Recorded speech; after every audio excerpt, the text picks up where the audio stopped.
J'aimerais pour commencer, si vous le voulez bien, lire un petit extrait de votre curriculum vitae, parce qu'habituellement, ce n'est pas la lecture la plus passionnante du monde, mais le vôtre est un petit peu différent. Alors, Boris Cyrulnik, 1,85 m, 98 kg d'os et de graisse, pas un poil de muscle, que de la matière grasse, qualité d'avant-guerre, né en 1937, donc conçu un soir de revendication sociale lors du Front populaire.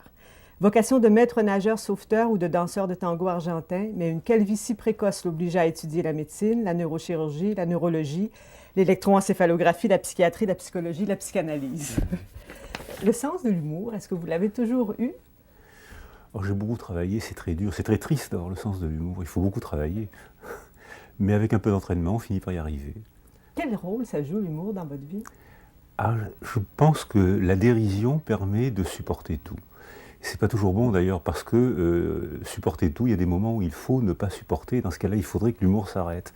Malheureusement, j'aime bien rire, ça ne m'ennuie pas et ça permet de mettre les choses tellement à distance.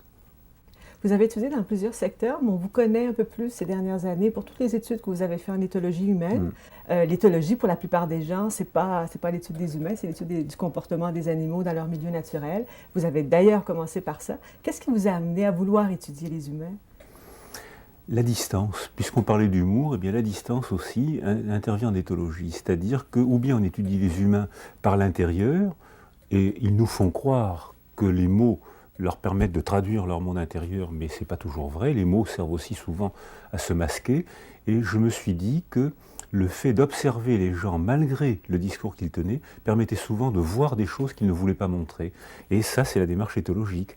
Donc je me suis dit que la formation que j'avais en éthologie animale pouvait s'appliquer aussi à l'homme en tant qu'être vivant, parce que l'homme est un être parole, c'est sûr, mais c'est aussi un être vivant. Et il lui arrive très souvent de laisser échapper des signes, des petits comportements, des indices qui permettent de savoir qui il est à son insu.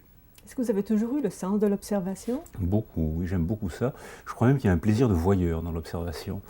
Alors que les psychanalystes ont un plaisir d'écouteur, c'est-à-dire qu'eux, c'est des pervers de l'oreille. Alors qu'en éthologie, on est des pervers de l'œil, on est des voyeurs.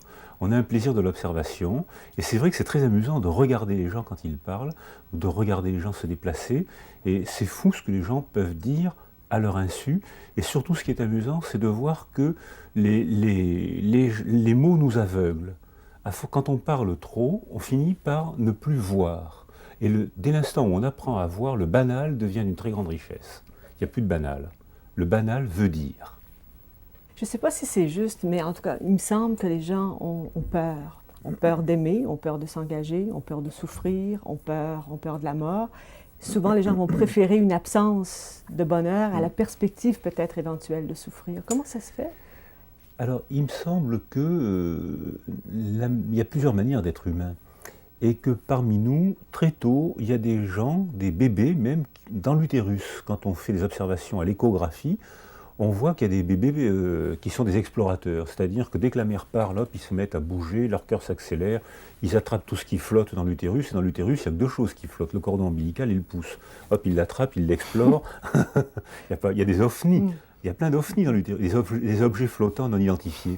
Il y a dans l'utérus. Donc ils explorent le monde intra-utérin, et d'autres au contraire qui sont déjà des pantouflards intra-utérins. C'est-à-dire que ceux-là, quelles que soient les stimulations, ils sont pépères, ils sont tranquilles, et on a l'impression que ces petits tempéraments continuent très très longtemps, si bien que il n'est pas impossible qu'il y ait deux grandes catégories d'êtres humains, les explorateurs et les pantouflards, et c'est deux politiques d'existence totalement différentes. Les explorateurs passent leur temps à aimer le danger, aimer la peur, parfois aimer la souffrance, en tout cas ne pas en avoir peur, et cela se met à l'épreuve tout le temps. C'est les explorateurs. Explorateurs du psychisme, explorateurs de la planète, explorateurs des idées. Ils tentent la chance, et souvent ça ne marche pas, et parfois ça marche. Et ceux-là sont malheureux dans la routine. Ils ne se sentent vivre qu'à l'étranger, par exemple. Il y a des gens qui n'ont pas d'angoisse dès qu'ils sont à l'étranger, parce que tout est neuf, tout les surprend. À l'étranger, les autobus sont étonnants, les marchands sont étonnants, les rues, les accents, les bruits, les couleurs, les sonorités. Il n'y a pas de banal, tout est étonnant. Et ceux-là sont malheureux dans la routine. A l'inverse, les pantouflards intra-utérins, une fois qu'ils sont nés, eh bien, ils restent pantouflards. Et ceux-là ne sont bien que dans l'eau tiède, dans le ronron, dans la routine. Et cela, dès qu'on les fait voyager, dès qu'on les met à l'épreuve d'une invention, d'une rencontre, ils angoissent. Donc c'est difficile de faire de la démocratie, parce que si on plaît à l'un, on déplaît à l'autre, et si on fait une culture qui plaît à l'autre, on déplaît à l'un. On vit dans une société aussi qui est très individualiste, où la recherche du bonheur personnel est très importante. Est-ce que ça, c'est un phénomène nouveau ou si ça a déjà existé dans d'autres civilisations? Alors je pense que le bonheur est une invention récente, puisque on a commencé à en parler vers le XVIIe, XVIIIe siècle, et c'est né en Occident avec la notion de jardin privé. Le bonheur était représenté par un appartement, une maisonnette et un jardin privé. Avec une clôture autour. Et une clôture autour. L'individualisme naissait en Occident, s'excluait de la société, et la petite famille, le foyer, on a commencé à l'appeler la famille cellulaire, la bien nommée, hein, dans la cellule, la petite famille, là, se faisait son petit havre de bonheur. Et ensuite, ce bonheur-là est devenu une valeur occidentale, mais il y a beaucoup de cultures pour qui ça paraît étrange. Vous allez poser cette question-là aux Touaregs, et ça leur paraît absurde. Je vais souvent travailler dans les pays d'Europe centrale, puisque maintenant, ils ne veulent plus qu'on les appelle les pays de l'Est, maintenant ils veulent qu'on les appelle les pays d'Europe centrale, comme avant 40 et avant 17. Et quand je parle avec les Tziganes, ils sont très très étonnés de ce que certains appelaient le bonheur communiste. Et ils me disent, regardez un peu les usines, c'est sale, c'est rouillé, ça pollue. Ils travaillaient dans le bruit, ils appelaient ça le bonheur, faut pas être normal. Nous, on sait ce que c'est que le bonheur, c'est la musique, c'est la liberté, c'est la fête constante. Et bien sûr, les communistes pensaient exactement le contraire, ils pensaient que c'était des sauvages. Donc on a l'illustration de ce que je vous proposais tout à l'heure, entre les pantouflards et les aventuriers. Et le bonheur est une invention de la Révolution française. C'est-à-dire que c'est Saint-Just qui, un des premiers, a dit qu'il fallait que le bonheur, que les hommes cherchent le bonheur. Alors qu'avant, ça paraissait impensable, chercher le bonheur. On cherchait la survie, on cherchait le bien-être, on cherchait à manger, on cherchait à se soigner. C'était la survie, la lutte pour la survie, le bonheur. C'est vraiment une invention récente. J'ai peur que ce soit une invention brève. Et surtout, Vous pensez que ça va disparaître, cette quête-là? C'est que je crois que notre culture confond bonheur et bien-être. Le bien-être, c'est pas le bonheur. On est bien, on est dans l'eau tiède, c'est pas le bonheur. Pour employer le mot bonheur, il faut qu'il y ait un sens, donc il faut qu'il y ait une quête. Il faut partir de quelque part et désirer, anticiper, rêver, faire une utopie pour aller dans un lieu qui n'existe pas, qui est ailleurs, mais qu'on rêve. Et le simple fait de le rêver procure le bonheur. C'est peut-être ça le bonheur finalement. Vous dites aussi, on vous a interviewé récemment, on parlait de l'amour et dans un magazine français, et vous dites que beaucoup de couples, beaucoup de gens ne vivent pas vraiment l'amour. Ce qu'ils vivent, c'est une amitié amoureuse. Oui. L'amour, c'est quoi alors? Alors l'amour, c'est un mot valise, c'est-à-dire que c'est un mot qui a très peu de contenu. Si vous me demandez qu'est-ce que c'est qu'un stylo, qu'est-ce que c'est qu'un objet technique, là on va facilement s'entendre. Si vous me demandez qu'est-ce que c'est que la vie, c'est beaucoup trop fondamental pour que je réponde. C'est un concept fondamental. Et là, vous me demandez qu'est-ce que c'est que l'amour. C'est un mot beaucoup trop fondamental pour que je sache y répondre. Alors la seule bonne définition que j'ai trouvée du mot amour, je l'ai trouvée dans la Bible. C'est-à-dire que dans l'Ancien Testament, où il est dit que le mot amour n'a pas de sens, mais ne prend sens que par les mots qui l'entourent. C'est-à-dire qu'on sait ce que veut dire amour, si c'est l'amour de Dieu, l'amour d'un enfant, l'amour de la musique, l'amour de la montagne, l'amour d'un beefsteak frites. C'est le même mot qui désigne une chose totalement différente. Donc c'est le contexte qui donne sens au mot amour. Alors quand on parle avec les gens, on se rend compte qu'ils emploient le mot amour de manière à peu près incommunicable, tellement chacun lui donne un sens qui est privé. Alors il y a des tas de gens qui, on leur pose la question, comme dans les sondages, est-ce que vous avez été amoureux? Alors généralement ils sont en couple, et monsieur, madame, vous avez 75 ans, est-ce que vous avez été amoureux? Oh oui, alors toute notre vie. Bon, ben bien sûr, ils ont raison, ils ne peuvent pas dire autrement. Et ça a marché. Oh ben non, on s'est séparés 3 fois, on a failli divorcer 2 fois, on est revenus ensemble. Pendant un moment, j'ai voulu étrangler ma femme. Donc on entend des choses, j'exagère un peu, mais à peine. Donc en fait, le mot amour, pour eux, signifie on a réussi à passer 50 ans de notre vie ensemble et quelque chose s'est tissé qui n'était pas de l'amour et qui pourtant est bien plus intime, bien plus profond, bien plus imprégné au fond de soi, qui est l'attachement, qui n'est pas conscient. L'amour est hyper conscient, puisque c'est elle, je ne pense qu'à elle, je ne veux plus manger, dormir, travailler, je suis plein d'elle, je ne la connais pas, mais je suis plein d'elle. Ça, c'est la plénitude amoureuse. Alors que l'attachement est insidieux, on ne s'en rend pas compte, et puis ça se tisse. Est-ce que l'amour-passion, c'est incompatible avec l'attachement? Alors je pense que l'amour-passion est certainement le premier nœud du lien qui va donner l'attachement. C'est-à-dire que l'amour-passion, ça dure quelques semaines, quelques mois, quelques années. Ça ne peut pas se prolonger. Ben, c'est fatigant. D'abord, passion, c'est pas loin de patient. Patient, ça veut dire je souffre. Et que de la passion à la souffrance, de l'amour à la haine, la passerelle est étroite. Hein, et on l'entend très souvent en psychothérapie, des gens qui disent je le hais, de ne pas pouvoir l'aimer plus. J'aurais tant voulu l'aimer, il est odieux, il m'a déçu, je le déteste, j'ai envie qu'il meure. L'amour et la haine, c'est un couple. Comme le bonheur et le malheur d'ailleurs, c'est un couple d'associés. Et ils font des enfants, c'est peut-être le sens. Alors l'amour-passion frôle la souffrance, et beaucoup de gens d'ailleurs, dès l'instant où l'amour est trop fort, ça leur déclenche des angoisses. Comment je vais faire pour supporter une émotion si intense? Ça rejoint ce qu'on disait tout à l'heure sur les pantouflards. Les pantouflards, eux, ils veulent l'attachement, ils veulent la sécurité, et là le lien se tisse et c'est tout à fait respectable. Alors là, ces gens-là ont une sexualité très épanouie, dans la stabilité, avec le même partenaire pendant 50, 60 ans. Il ne faut surtout pas que ça change. Et là, la sexualité s'améliore. Mais si vous avez affaire à un explorateur, comme Georges Bataille par exemple, Georges Bataille vous dit le seul amour obscène, c'est l'amour conjugal. Parce qu'on connaît trop sa femme, il n'y a plus l'émotion de la première rencontre, il n'y a plus la passion, l'étonnement du coup de foudre, être étonné, frappé par le tonnerre. On l'a plus, ça, puisqu'on la connaît trop, on sait comment elle va réagir, comment je vais réagir. C'est un amour obscène. Donc les explorateurs, eux, veulent connaître plusieurs passions et n'ont pas peur de souffrir, au contraire, ils aiment bien prendre le risque de la passion, alors que les pantouflards, eux, au contraire, veulent toujours le même partenaire pendant 50 ou 60 ans. Vous faites partie de quelle catégorie? Est-ce que ma femme va regarder l'émission? Trop difficile de répondre à cette question-là, trop compromettant. Les gens vont en conclure que vous êtes parmi les explorateurs, vous êtes pas le dire. Vous dites que c'est nécessaire qu'il y ait des interdits pour qu'il y ait culture, parce que les interdits, c'est ce qui forme la société. Au début du siècle, il y en avait beaucoup, il y en a de moins en moins. Ça nous donne quel genre de culture alors? Alors, l'interdit n'a pas pour fonction d'empêcher ni d'entraver. Au contraire même, l'interdit a pour fonction de structurer le groupe. Si nous respectons les mêmes interdits, on va pouvoir se côtoyer et partager le même monde. Si on considère que le café est une nourriture impure, on va pouvoir s'inviter et partager la même table. Si au contraire, vous aimez le café et moi je considère que le café est une nourriture impure, je vais être gêné quand je vais vous boire votre café. On n'est pas dans le même monde.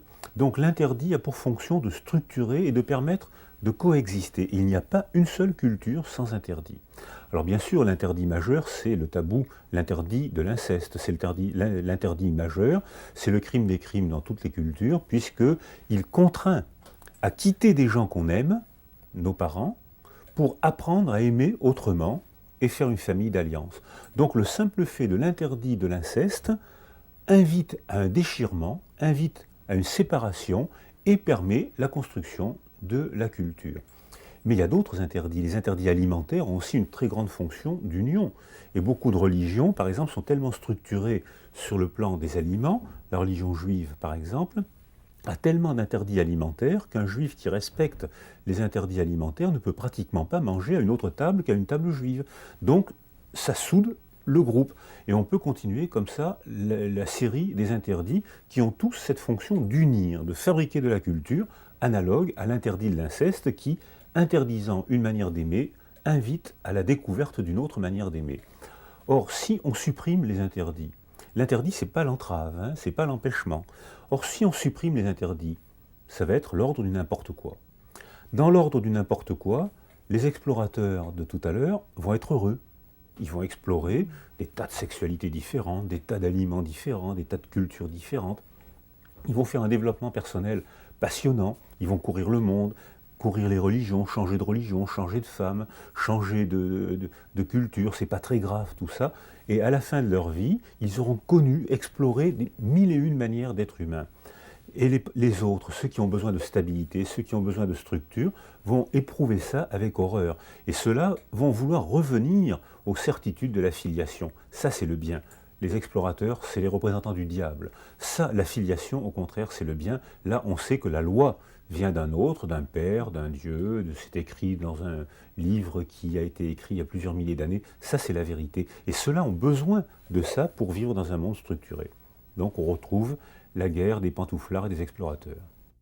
Qu'est-ce qu'on doit penser des jeunes, des adolescents actuellement? Parce qu'il y a de la violence dans la société aussi, des gangs de rue, des crimes et des gestes gratuits qui sont posés. C'est parce que c'est pas canalisé, c'est pas... D'où vient cette violence-là? Alors la violence, elle est d'abord intrafamiliale. 50% des crimes ont lieu dans la chambre à coucher parentale. 70% des crimes ont lieu au foyer. 80% des crimes ont lieu par un proche, par les parents ou par un proche de la famille. Donc la violence extrême est familiale. Et là, cette violence-là, elle est due à la trop grande proximité affective. C'est que lorsqu'on se connaît peu, on est contraint à ritualiser notre émotion. On est bien plus poli avec des gens qu'on ne connaît pas qu'avec des proches. Alors que si on était des êtres logiques, on devrait prendre beaucoup plus de gants avec nos proches qu'avec des gens qu'on ne connaît pas. C'est jamais ce qu'on fait. Parce qu'on connaît trop l'autre et que le moindre indice comportemental de l'autre est perçu. Alors que si je ne vous connais pas, je ne sais pas ce que signifie cette broche, ce geste, je ne sais pas. Mais si je vous connais, je perçois le moindre indice de votre corps, et vous connaissant depuis 30 ans, je sais ce que ça veut dire. Donc je ne le supporte pas, et vous risquez de me mettre en colère alors que l'autre ne comprendra absolument pas pourquoi vous me mettez en colère. C'est cette proximité affective et cette incapacité qu'on a de gérer nos émotions avec les proches on les attrape comme on veut. Nos enfants, notre femme, notre conjoint, on l'attrape comme on veut puisqu'on est intime avec lui, alors qu'on n'attrape pas comme on veut quelqu'un dans la rue. Il y a un code du toucher quelqu'un dans la rue, un code de la présentation, que l'éthologie rend observable, fortement imprégné de culture. On ne se présente pas de la même manière si on est égyptien, si on est américain, si on est italien, on fait ça, si on est égyptien, on fait ça, si on est américain, on fait ça, et si on est anglais, on fait ça. Et cette manière de se présenter fortement codée par la culture permet de ritualiser la distance entre les corps. Quand on est trop proche, on ne le fait pas.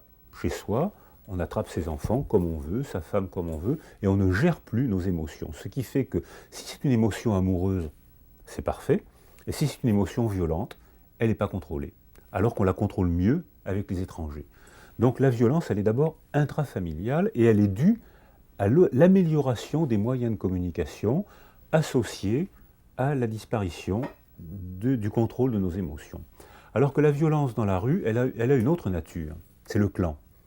C'est que dans certaines populations, ce n'est pas la pauvreté qui provoque la violence, comme on le dit actuellement. Je connais des tas de familles très pauvres, très cultivées. Je connais des tas de pays très pauvres, follement cultivés, très savants, ne sachant pas quoi manger le soir, savants, très cultivés. Ce n'est pas la pauvreté qui provoque la violence, comme on l'entend trop souvent actuellement, c'est la déculturation. Dès l'instant où les individus sont privés de culture, ils sont soumis à leurs pulsions. Si quelqu'un, un étranger... Qu'est-ce que vous voulez dire privé de culture? On ne sait plus dire bonjour, on n'emploie plus les mots des autres. On voit actuellement des quartiers où les enfants prennent des accents différents. Ils ne parlent plus la langue de ceux du quartier d'à côté. On voit un appauvrissement du lexique dans certains quartiers. On voit des rituels qui apparaissent dans des quartiers déjà différents de ceux d'autres quartiers. Donc il y a des quartiers très ritualisés où on se sourit, on se salue. Quand on se promène dans un village en montagne en Autriche, ou dans un village, il est impossible de croiser quelqu'un sans dire Grüß Gott, Dieu vous bénisse, Dieu vous salue. Impossible. Ça serait considéré comme choquant. Puis les gens, on les croise, on leur dit Dieu vous bénisse et on continue. Si on est dans une grande surface, on ne peut pas dire Dieu vous bénisse aux 3000 personnes qu'on va croiser en un quart d'heure. Ça veut dire que le surnombre déculture, altère la culture. On empêche les rituels, et on retrouve un peu le schéma de la violence intrafamiliale, où la proximité trop grande supprime le rituel et ne contrôle plus la violence. Et là, c'est le surnombre qui empêche le rituel et ne contrôle plus la violence. Donc on voit réapparaître les clans. Alors un clan, ce sont des adolescents, des bandes d'adolescents qui ont toujours existé et qui ont été parfois charmantes, toujours un petit peu avec une connotation agressive. C'est des garçons, la plupart du temps, il y a très peu de filles. Si c'est une fille, ou bien c'est la femme du chef, ou bien c'est l'égérie, et il y a très peu de filles. Les filles ont une manière très différente de se socialiser. Elles se socialisent de manière affiliative.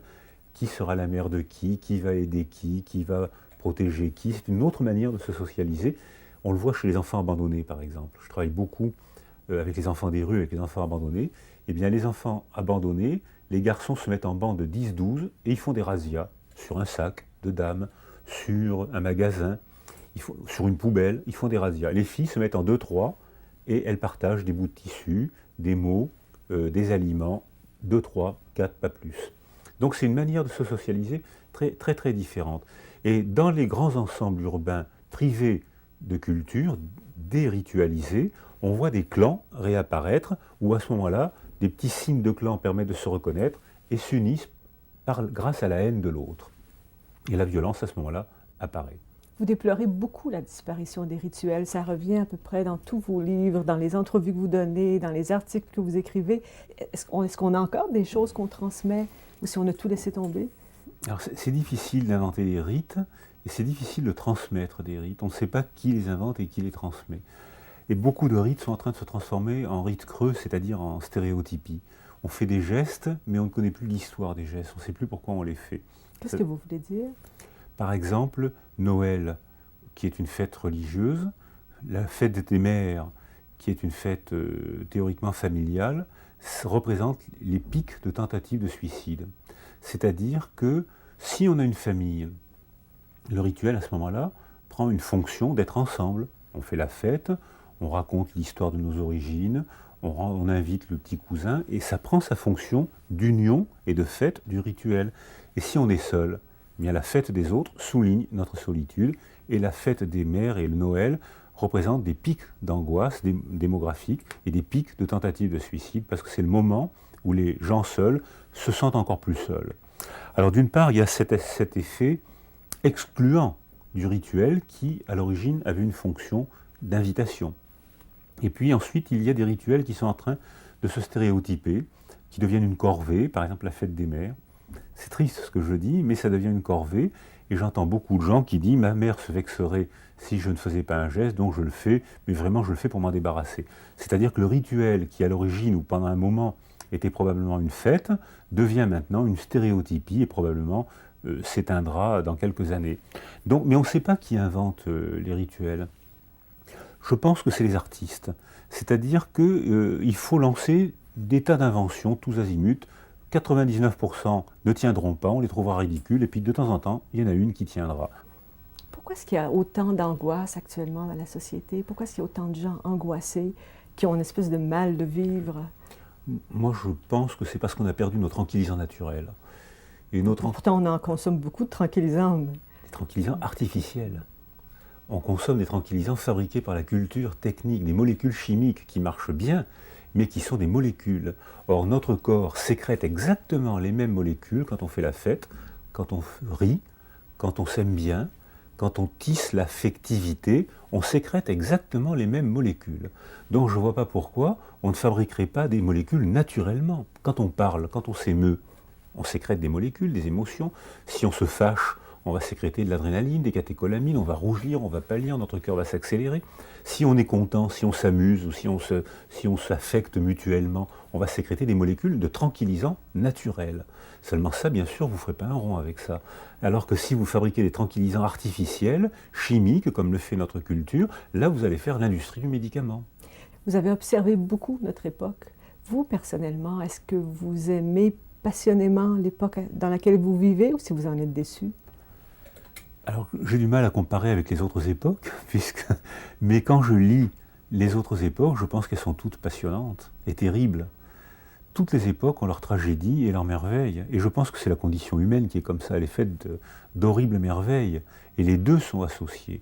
Et je ne connais pas une biographie, j'en connais pas une seule qui n'ait pas sa part de drame, de tragédie et de merveille. Et c'est sûrement ça qui fait la condition humaine. Et c'est sûrement ça aussi qui fait que le bonheur n'est pas l'opposé du malheur. Le bonheur et le malheur sont associés pour donner sens à la vie. Et il me semble que on s'imagine que si on arrivait à éradiquer le malheur, on serait tous heureux. Je ne crois pas que ce soit vrai. Beaucoup de gens sont heureux parce qu'ils ont triomphé du malheur. Et pour triompher du malheur, il faut qu'il y ait du malheur. Alors ça, c'est une conclusion pessimiste, mais les jeunes sont en train actuellement de nous démontrer cette idée.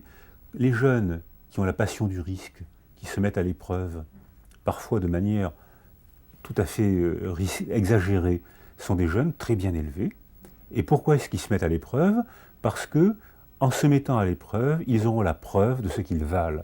Et si leurs parents les élèvent trop bien, la trop bonne éducation de leurs parents les empêche de prendre conscience de ce qu'ils valent. Je ne sais pas qui je suis, je ne sais pas de quoi je suis capable, ma mère a tout fait pour moi, mon père m'a tout donné, je ne sais pas qui je suis. Donc je suis contraint de me mettre à l'épreuve pour avoir la preuve de ce que je vaux. Donc je vais chercher à souffrir, je vais me cogner, je vais tenter des exploits fous, et si je triomphe, je serai heureux. Le bonheur et le malheur s'associent. Je vous remercie beaucoup.